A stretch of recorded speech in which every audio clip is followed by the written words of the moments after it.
નમસ્કાર, વંદે માતરમ। ફરી આપણે આગળ વધીએ ચેપ્ટરની અંદર ભાગ 12 ની અંદર આપણે જે વાત કરવાની છે, આગળ આપણે 11મા ભાગમાં જોયું શીર્ષ અને ઉરસનો ભાગ વંદાની બાહ્ય રચનામાં।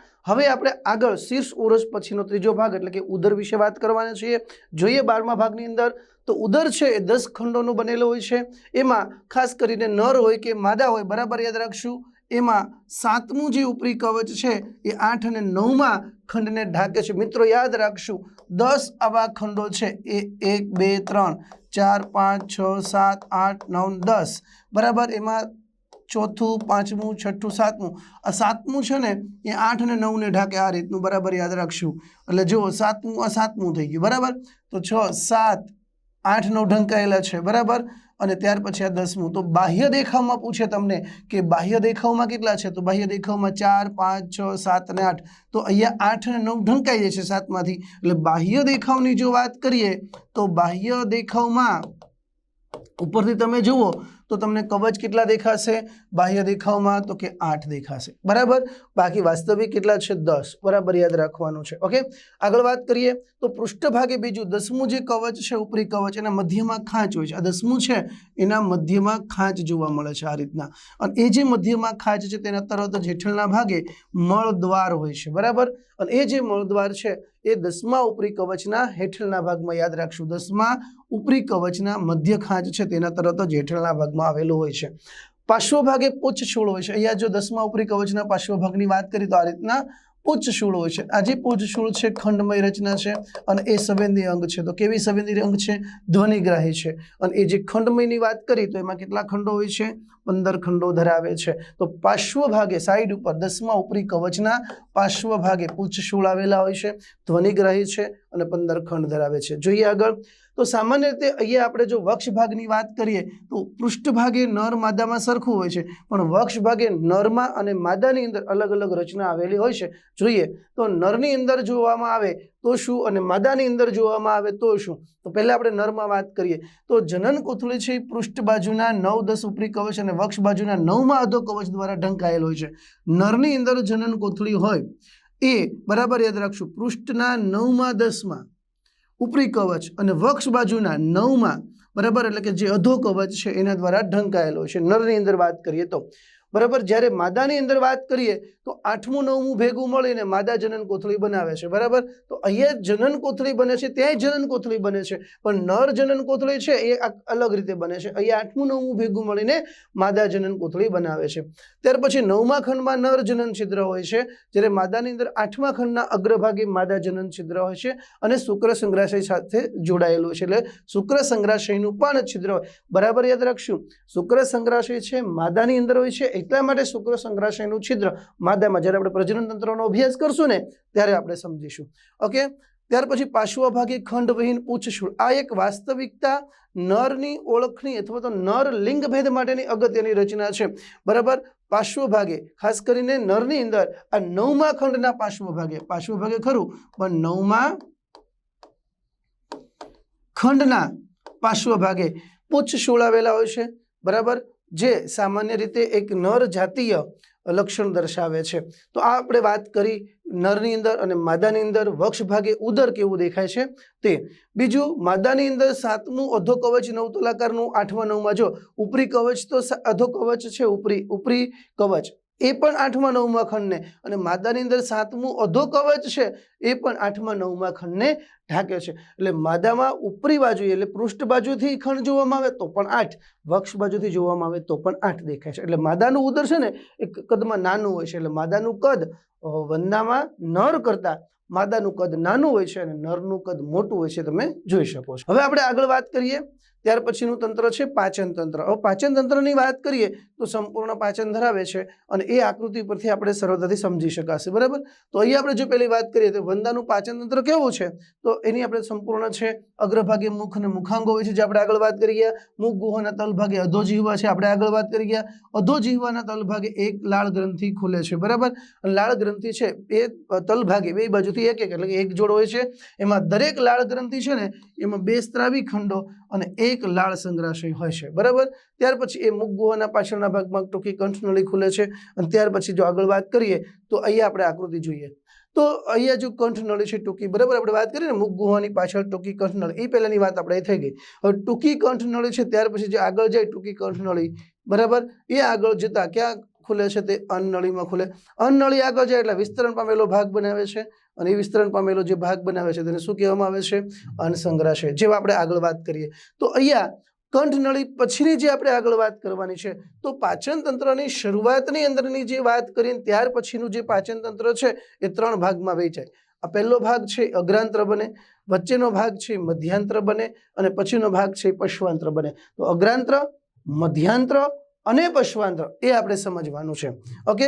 જોઈએ આગળ તો કંઠનળી છે એ કંઠનળી સાંકડી પાતળી અન્નનળીમાં ખુલે છે। અન્નનળી પછીથી પાચન માર્ગમાં 3 ભાગમાં વહેંચાય, બરાબર। તો એ 3 ભાગ ક્યાં વહેંચાય છે તેની વાત કરીએ, અગ્રાંત્ર, મધ્યાંત્ર અને પશ્વાંત્ર, એમ 3 ભાગમાં પાચન માર્ગ વહેંચાય। જોઈએ એમાં પહેલી વાત કરીએ અગ્રાંત્રની અંદર તો અગ્રાંત્રમાં કોનો કોનો સમાવેશ થાય તો અન્નનળી પછી વિસ્તરણ પામેલો જે ભાગ છે, અન્નનળી પછીનો વિસ્તરણ પામેલો જે ભાગ છે ફૂલેલો ભાગ, જેને શું કહેવામાં આવે છે? અન્નસંગ્રહાશય કહેવાય છે, બરાબર। જે ઉરસના મધ્ય ભાગ સુધી જે ઉરસ હોય, બરાબર, આ ઉરસનો ભાગ છે એના મધ્ય ભાગ સુધી લંબાયેલો પાચન તંત્ર બહાર કાઢેલું છે અને થોડુંક વિસ્તરણ કરીને બતાવ્યું છે એટલે, બરાબર યાદ રાખશું। અન્નનળી આગળ જતા ફૂલેલો વિસ્તરણ પામેલો ભાગ બનાવે એને અન્નસંગ્રહાશય કહેવાય, જે ઉરસના મધ્ય ભાગ સુધી લંબાયેલો હોય છે। ત્યાર પછી વાત કરીએ એ અન્નસંગ્રહાશયના પશ્વ છે એટલે તરત જ સ્નાયુમય પેશણી હોય છે જેનું બાહ્ય પટલ જાડું છે। આ જે પેશણી છે એ પેશણી સ્નાયુમય હોય છે પણ એનું બાહ્ય પટલ જાડું છે અને આ જાડું છે સ્નાયુમય છે, આખી સ્નાયુમય રચના ગળીમય રચના ધરાવે છે, ઓકે। તો બાહ્ય પટલ છે, બરાબર, જે જાડું વર્તુળાકાર હોય છે અને તે સ્નાયુનું બનેલું હોય છે। કોનું બનેલું હોય છે? સ્નાયુનું બનેલું હોય છે, જેમાં અંદરનું સ્તર ક્યુટિકલ યુક્ત તેમજ કાઇટિનના બનેલા 6 દાંત હોય છે। અંદર છે એ ક્યુટિકલ યુક્ત હોય છે, અંદર છે એ ક્યુટિકલ યુક્ત હોય છે, આ બરાબર, અને તેમાં કાઇટિનના 6 દાંત હોય છે આ રીતના। તો આ રીતનું અંદરનું સ્તર ક્યુટિકલ યુક્ત છે અને તેમજ કાઇટિનના બનેલા 6 દાંત આવેલા છે। જે દાંત છે એ આગળ પાછળ થઈ શકે છે, આ રીતના ખોરાકને કાપી શકે છે, જેના કારણે ખોરાક છે દળવાનું ભરવાનું કામ છે એ ક્યાં થતું હોય છે? ત્યાં એને પેશણીમાં થતો હોય છે। અન્નસંગ્રહાશયમાં ખોરાક ભરાઈ જાય પછી થોડો થોડો ખોરાક પેશણી દ્વારા ભૂકો થઈ અને આગળના ભાગમાં વહન પામે છે। તો આપણે વાત કરી અગ્રાંત્રની અંદર, બરાબર, જે સંપૂર્ણ રીતે તમે સમજી શકો। પહેલો વાત ખાસ અન્નનળી વિસ્તરણ પામીને બનાવતી રચના અન્નસંગ્રહાશય। અન્નસંગ્રહાશય ઉરસના મધ્ય ભાગ સુધી લંબાયેલું હોય છે, તેના તરત જ પેશણી હોય છે, પેશણીની રચના સ્નાયુમય હોય છે, બરાબર। ત્યાર પછી જો વાત કરીએ તો એની અંદર ક્યુટિકલ યુક્ત આવરણ હોય છે અને કાઇટિનના બનેલા 6 દાંત હોય છે। કાઇટિનના બનેલા કેટલા દાંત હોય છે? 6 દાંત કાઇટિનના બનેલા હોય છે। ત્યાર પછી મધ્યાંત્રની વાત કરીએ, મધ્યાંત્રની વાત પણ આપણે આકૃતિ પરથી સમજવાની છે। તો અહીંથી જે વાત આવે એ મધ્યાંત્રની આવશે। તો મધ્યાંત્રની અંદર જો વાત કરીએ શરૂઆતની રચના ત્યાર પછીનો ભાગ જોઈએ, બરાબર। તો મધ્યાંત્ર છે ગુચરામય ભાગ છે, અગ્રાંત્ર છે એ ક્યુટિકલથી આવરિત હોય છે।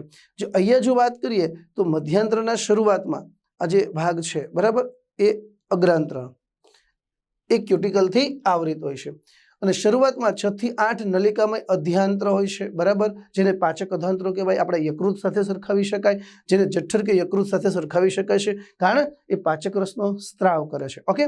જઠ્ઠર સાથે એટલા માટે સરખાવી શકાય કે તે વલોવાનું અથવા તો ખોરાક જે પાચન થઈ ગયેલા હોય એને શોષવાનું કામ કરે છે। બીજું પાચક રસનો સ્ત્રાવ કરે છે એટલે યકૃત સાથે સરખાવી શકાય છે। તો આ શરૂઆતના 6 થી 8 નલિકામય અધ્યાંત્ર આવેલા હોય છે, જઠ્ઠર યકૃત સાથે સરખાવી શકાય, પાચક રસનો સ્ત્રાવ કરે છે।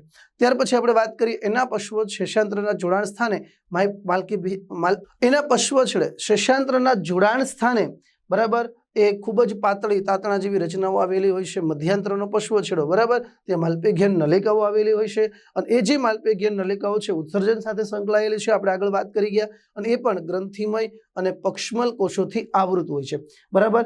તો બહારથી એ જે દેહ ગુહા છે, રુધિર ગુહા છે, તેમાં રહેલા ઉત્સર્ગ દ્રવ્યોને શોષી શકે એવી ખાસિયત ધરાવે છે એટલે એના કોષો ગ્રંથિમય હોય છે અને તે પક્ષમલ હોવાથી જે સ્ત્રાવ શોષાય અથવા સ્ત્રાવ થાય એને વહનનું કાર્ય કરે છે, બરાબર।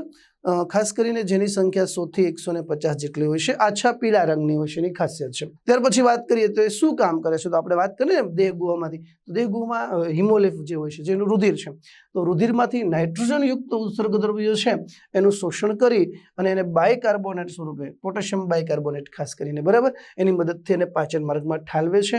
અને આ પ્રકારના ઉત્સર્ગ દ્રવ્યોનું શોષણ કરીને જ્યારે પાચન માર્ગમાં ઠલવાય, બરાબર, અને એ પાચન માર્ગમાં ઠલવાય પછી શું કરશે, તો એ ઉત્સર્ગ દ્રવ્યો પાચનમાંથી દૂર થશે, બરાબર। આ ઉપરાંત મેદકાય અને નેફ્રોસાઇટ જે ઉત્સર્ગ કોષો અને યુરેટ કોષો તરીકે ઓળખવામાં આવે છે, પણ એ આપણે આગળ વાત કરવાના છીએ। અને તે ખાસ કરીને કોની અંદર હોય છે, નરની અંદર આવેલા હોય છે, એ પણ એક ઉત્સર્જનનું કાર્ય કરે છે। તો અહીંયા આપણે ઉત્સર્જનની અલગથી વાત નથી કરવાની, બરાબર, પાચન સાથે જ આપણે એની ઉત્સર્જન તંત્રની રચના એ સમજી શકીએ છીએ। તો યાદ રાખશું, જે ખાસ કરીને મધ્યાંતરનો પશ્વ છેડો, એટલે એને આપણે શું કહેવાય, મધ્યાંતરનો પશ્વ છેડો, એટલે એને કહેવામાં આવે છે અધ્યાંત્ર, મધ્યાંતરનો પશ્વ છેડો કે જે આવેલી છે માલ્પિઘિયન નલિકાઓ, અને એ માલ્પિઘિયન નલિકાઓ છે એ ગ્રંથિમય અને પક્ષમલ કોષોથી આવૃત હોય છે, 100 થી 150 સંખ્યામાં, આછા પીળા રંગની હોય છે, હિમોલિફમાંથી નાઇટ્રોજન યુક્ત ઉત્સર્ગ દ્રવ્યોનું શોષણ કરી પોટેશિયમ બાયકાર્બોનેટ સ્વરૂપે એનું વહન કરી પાચન માર્ગમાં ઠાલવે છે, એટલે આંતરોત્સર્ગી ઉત્સર્જન કહેવાય। મેદકાય અને નેફ્રોસાઇટ પણ ઉત્સર્જન સાથે સંકળાયેલા કોષો છે અને ખાસ કરીને નરમાં હોય છે। તો અહીંયા આપણે વાત કરી મધ્યાંતરની, ત્યાર પછી આપણે વાત કરવાની છે પશ્વાંતરની। જોઈએ તો પશ્વાંત્ર જે છે ત્રીજો ભાગ છે, છેલ્લો ભાગ છે, તમે અહીંથી જોઈ શકો। તો પશ્વાંતરની અંદર 3 ભાગ પાછા આવશે, શરૂઆતનો ભાગ, પછી વચ્ચેનો ભાગ અને અંતિમ ભાગ, બરાબર। તો 3 ભાગ જે છે, તો શરૂઆતનો ભાગ છે એને શું કહેવાય, તો 3 ભાગમાં વહેંચાયેલ છે, જેમાં શરૂઆતનો ભાગ છે એને શેષાંત્ર કહેવાય। શું કહેવાય, શેષાંત્ર, જે ખૂબ જ ટૂંકું હોય છે, ગુચરામય હોય છે।